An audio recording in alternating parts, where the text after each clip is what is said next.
All right, Todd here from Jeep Speed Shop, here to talk about the Lingenfelter fan controller for the pulse modulated Camaro fan that we use.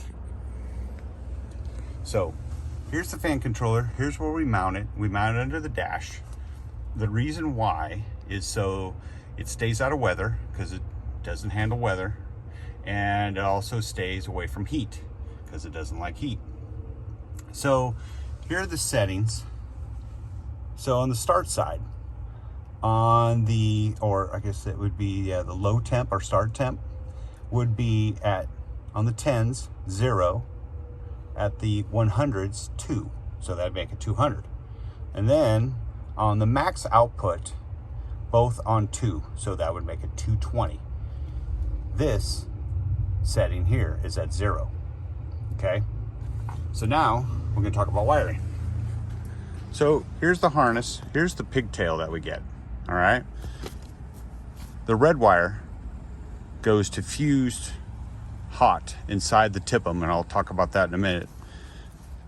Fused hot, black is ground, and then we have, it is the purple and brown go to the sensor, and the sensor we have in our bill of material list, it's actually from a Chevrolet. And then we have the yellow, which goes to the fans, okay? Or fan, let me correct that, not fans, fan. And then the white actually goes to the power side of the compressor for the air conditioning. So that will give the fan 30% with the AC on, and then when it gets to the max setting that we just set it at, it'll go to 100%. All right, we're gonna go underneath the hood. And then in this Jeep,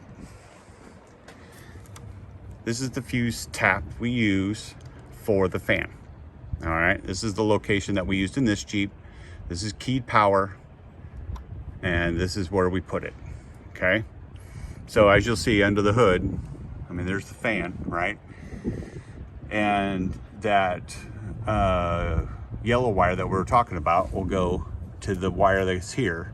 These two wires, the two hots, go right here. So there's the hot wire from the fan, and we use a 100 amp fuse.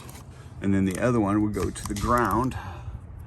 Oh, you know what, I think we grounded it actually on the chassis, but, or you could do it to the battery. All right, so one's ground, one's hot. This is the fuse we use, 100 amp, and we cut the plug off. So I'm gonna walk over to a fan that we have. So, so we're gonna go over to a couple fans that I have over here, and a couple Jeeps that we're working on. So here's one out of my red Jeep. This is the fan. So as it's positioned here, on the right is the negative side, on the left is the positive side. And then we cut the plug off, solder it, and then add some length of wire, and then we use that 100 amp fuse bolted right to the battery. And both of these were on the battery. So obviously ground is black and red is hot, goes right to the battery. And then back to that yellow wire, which goes to the controller. This is how we wire it. This is how we do them all, and it works perfectly.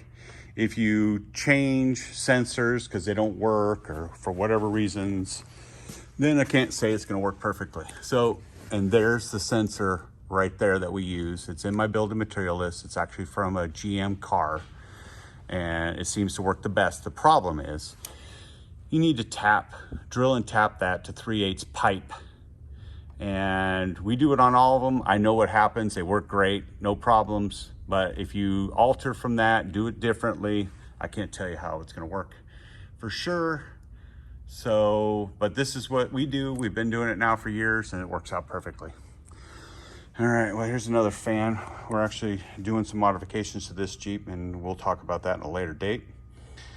All right, well, Jeep Speed Shop out.